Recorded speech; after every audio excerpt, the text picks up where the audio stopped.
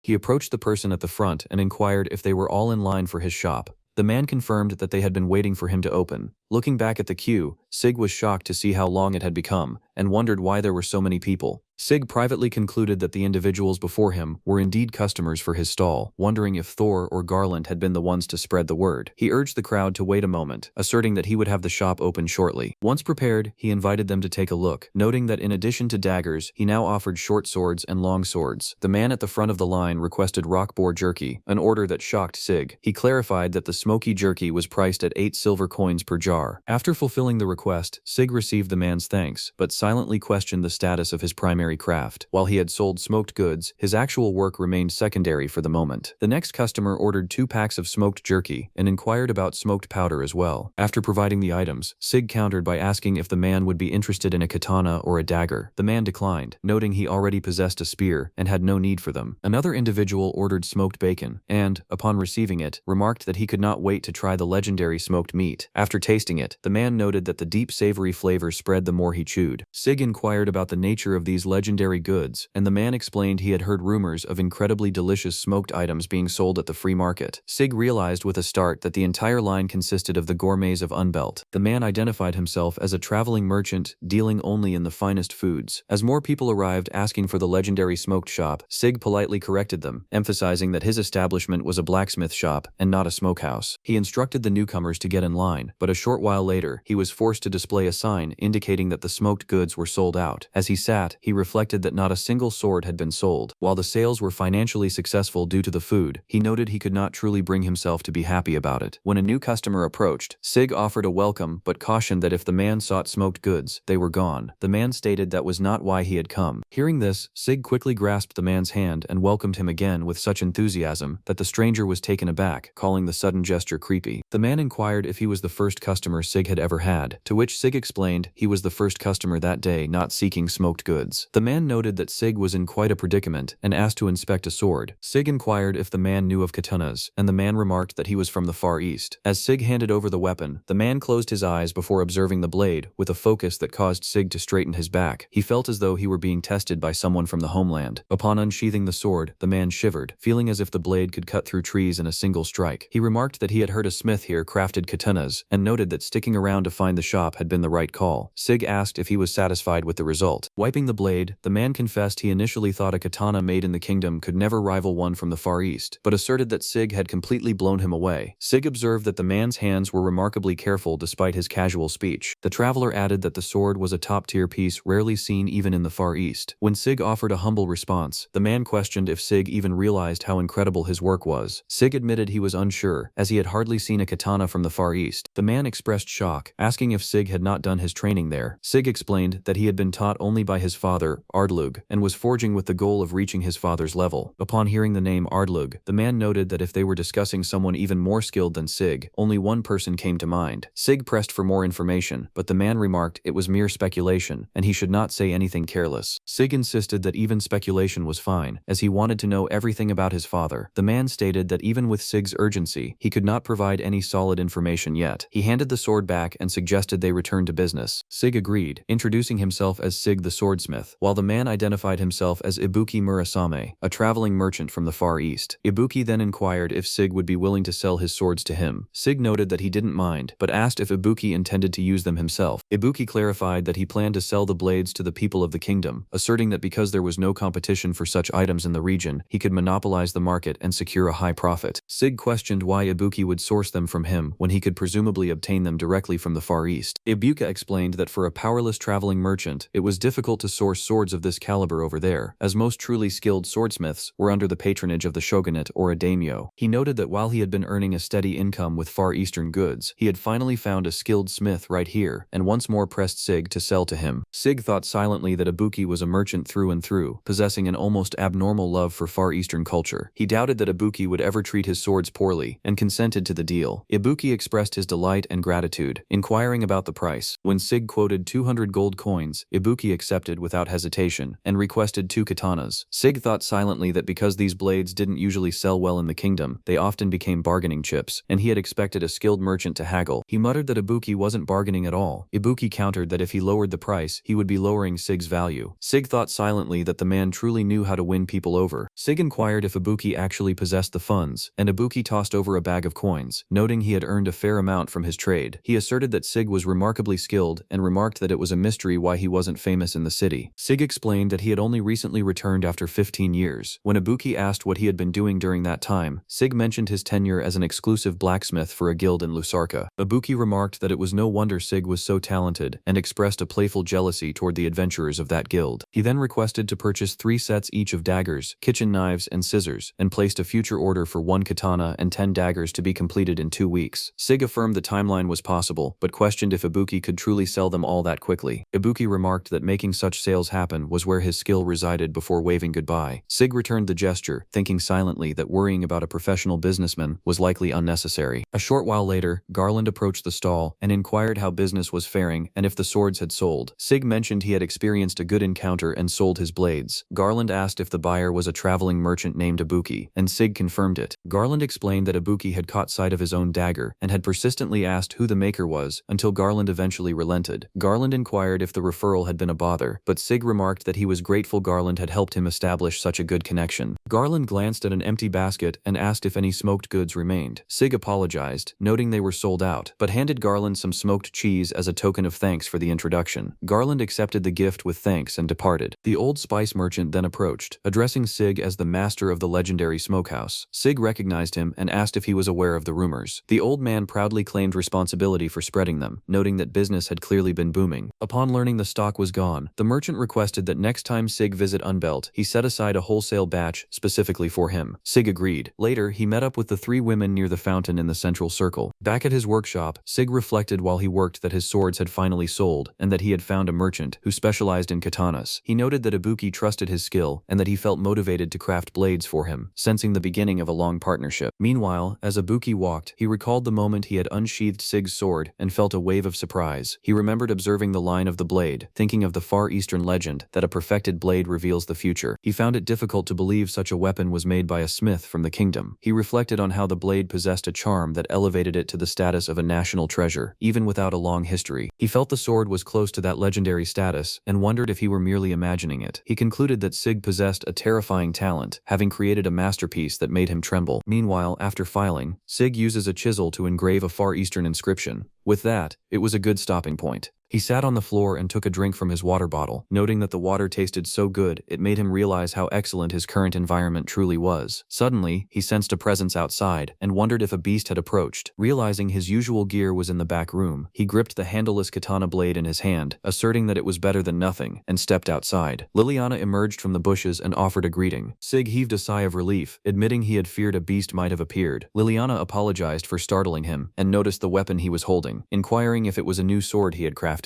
Sig explained that it was still a work in progress. When Liliana remarked that it appeared nearly finished since the blade was done, Sig countered that he still needed to polish it using various whetstones. He further explained that he had to craft the guard, collar, hilt, and scabbard before assembling the pieces into a single, complete sword. He then inquired if something had happened to bring her there. Liliana explained that she had a request, noting she had taken down a significant catch and needed his assistance to carry it. Sig remarked that he was looking forward to the task, as he was at a good stopping point, and it would serve as a perfect change of pace. He instructed her to wait while he prepared himself. Once ready, they traveled to the location where a massive deer lay lifeless. Sig observed the size of the animal, noting it must have lived for about 8 years. Liliana remarked that she believed she could manage the hunt thanks to the arrowheads he had crafted for her. Examining the wound, Sig noted it was a clean hit to a vital spot. He expressed his gladness that the tools were useful, but cautioned her not to push herself too hard. After hanging the deer, Sig advised her to drain the blood pooled inside, emphasizing that hanging the carcass from a high place was necessary. He warned that if she were lazy with this step, both the flavor and the preservation of the meat would suffer. As he began skinning the animal, he remarked that it was a waste, but because it had taken a while to begin the bleeding process, they should discard the organs. He noted that if the organs were fresh, he would have enjoyed eating the liver as sashimi. Holding the folded and tied hide, Sig asked what she planned to do next, noting the skin's impressive size. Liliana suggested soaking it in the lake, even though it required a bit of a walk. Sig countered that they should simply use the magic bag to transport it. They proceeded to the lake to soak the hide. As he secured it with a rope, he noticed her expression and asked what was wrong. Liliana remarked on how calm and beautiful the lake was. Sig noted that it reminded him of the old days when he used to swim and fish in those waters. Liliana inquired if he would assist her in collecting the hide the following day. Sig assured her that he would help. As a token of her gratitude, Liliana promised to share even more meat with him than usual. Upon returning home, Sig surveyed the impressive cuts of meat on his table, noting that the thigh alone likely weighed 10 kilos. He reflected that with venison of such high quality, it would be a missed opportunity not to smoke it. He suggested to Liliana Liliana that if she had other items requiring smoking, he could easily include them in his current batch, asserting that adding a few extra pieces was no trouble. Liliana accepted his offer and inquired which of the 4 available types he would recommend. Sig advised using the thigh for smoked steaks and the tenderloin for jerky. With eyes sparkling in anticipation, Liliana remarked that those sounded like excellent choices. Sig assured her the results would be worth the wait, and after she departed, he donned his apron to begin the process. He meticulously mixed a significant quantity of salt and light brown sugar to create a curing salt, noting that this particular meat required a heavier application than usual. After acknowledging that the curing stage was a demanding task in itself, he placed the thigh into a slime pack. He planned to let the thigh meat rest for 5 days, while the tenderloin required 3, privately enjoying the anticipation as he worked. When it was time to proceed, Sig carefully removed the excess salt and surface moisture. He then placed the meat inside the smoking box, observing that this specific step would determine the final flavor. As he watched the hung meat, he reflected that even the waiting time felt like a luxury, noting it was a hobby perfectly suited to his current life. Once the jerky was complete, he sampled a piece and noted that the unique wildness of the venison had been mellowed by the smoke without losing its distinct character. He thought it would be paired perfectly with beer or whiskey, and resolved to test that combination later. A few days later, Sig noted the satisfying weight of the finished meat and concluded the batch had turned out exceptionally well. He decided it was time to serve the results to Liliana and her family. When he arrived at Cynthia's home, Atora opened the door and immediately commented on the familiar smoky aroma. Sig identified it as the promised venison and set it upon their table. Much to Liliana's amazement, he encouraged them to taste the tenderloin jerky by tearing it along the grain. Upon trying it, both sisters proclaimed it delicious, noting its rich and impactful flavor. Sig jokingly remarked that they seemed destined to become enthusiasts of strong drinks. Liliana suggested they also sample the thigh meat, and Sig agreed, inquiring if they had already eaten lunch. When they confirmed they had not, he proposed they all eat together. Atora eagerly joined them in the kitchen to assist with the preparations. As they worked, Cynthia returned home and remarked on the wonderful scent, thanking Sig for the venison. Sig countered that he was the one indebted to them. As Sig began slicing the meat, Liliana commented on the beautiful appearance of the cross-section. Sig noted that while the exterior was firm, the interior remained moist, emphasizing that maintaining a perfect pink center was surprisingly difficult. As he began to fry the steaks, he privately felt glad he had arrived hungry, noting how the smoky aroma intensified his appetite. He aimed for a medium-rare finish, asserting that this brought out the maximum juiciness of the venison. Once the plates were organized, Cynthia remarked on the luxury of the meal. They sat together to eat, and Cynthia noted with sparkling eyes that the meat possessed a sophisticated, mature flavor. Atora added that the umami was remarkably concentrated. Taking a bite himself, Sig thought silently that the robust juices trapped within the lean thigh meat provided a burst of natural flavor. He observed that the carefully boiled carrots, coated in the deer fat, possessed an enhanced sweetness, while the fresh cabbage perfectly balanced the richness of the meat. Sig remarked that the side vegetables were also delicious, to which Atora proudly noted she had worked hard to grow them. Sig reflected silently that the cycle of the deer Liliana hunted, the smoking process he performed, and the meal shared with the vegetables they all grew, was closing the distance between merely living and truly dwelling. He noted that the repetition of hunting, preparing, eating, and returning to work was slowly shaping his identity. While harvesting the cabbage had been arduous, seeing it sold made him realize he was becoming a meaningful part of the community's life. After the meal, Cynthia expressed her gratitude for the consistently delicious smoked meat. Sig countered that smoking a few extra items made no difference to his routine. Liliana then mentioned there was something else she wished for him to create, though she seemed hesitant. When Sig inquired what she wanted him to smoke next, Liliana clarified that her request was not for food, but for 20 new arrowheads. Sig agreed to the task and asked if she had the used arrowheads. He explained he could use them as raw material to remake the tools, which would lower the cost. Liliana confirmed she had kept them, and went to retrieve them immediately. Sig thought silently about the balance of his current life, the cooperative farming with Cynthia's family, crafting Liliana's arrowheads, fulfilling Ibuki's orders, and producing weapons for the free market. In what felt like the blink of an eye, the day of his appointment with Ibuki arrived. He traveled to Unbelt alone, as the 3 women had apologized, noting that the trip overlapped with their crop harvest. They urged him to take care as he departed. Upon reaching Unbelt and setting up his stall, Sig looked at the crowd and wondered how many would seek smoked goods versus those looking for weapons. He thought silently that if every customer in line were seeking his swords, it would be a swordsmith's dream come true. Once he had fulfilled the initial orders, he posted a notice that the smoked goods were sold out. Ibuki then approached the stall, remarking that business certainly seemed to be booming. Sig noted that every single person had been there for the smoked goods. Ibuki asserted that was fine in its own way, but expressed surprise that Sig hadn't sold a single weapon despite his immense skill. Sig admitted he had even considered becoming a full-time smoked goods merchant. Ibuki jokingly pleaded for him to reconsider, noting he would be quite troubled by such a career change. Sig announced that the custom order was ready for inspection. As Ibuki observed the blades, he remarked that they presented a problem. Sig inquired if something was wrong with the quality, but Ibuki countered that the issue was actually the opposite. The quality was significantly higher than the previous sword. He He asked if Sig had been holding back during their first transaction. Sig explained that it wasn't a lack of effort, but rather that he struggled to truly focus unless he knew exactly who he was selling to. Ibuki concluded that Sig's true forte must be custom orders, noting that the superior quality made the original price feel inappropriate. Ibuki proposed raising the purchase price to 300 gold coins. Sig asked in surprise if Ibuki was truly appraising the work and raising the price himself, then inquired about the fate of the sword Ibuki had purchased previously. Ibuki confirmed that it had already sold, noting that the buyer had even praised it. He emphasized that because Sig's skills were so high, any merchant who couldn't turn a profit with such goods should quit the profession immediately.